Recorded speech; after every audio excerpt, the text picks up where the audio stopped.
हरे लमहराया जूरी पसरी हाय बबुआ हो। लमहर कुल परिवार है। लमहर बाटे तहरा पापा जी के नैया हो। लमहर कुल खानदान है।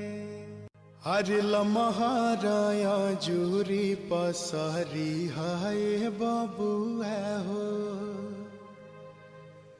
लमहर कुल परिवार है।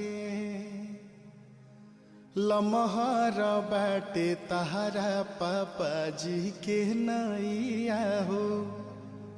लमहर कुल खानदान है।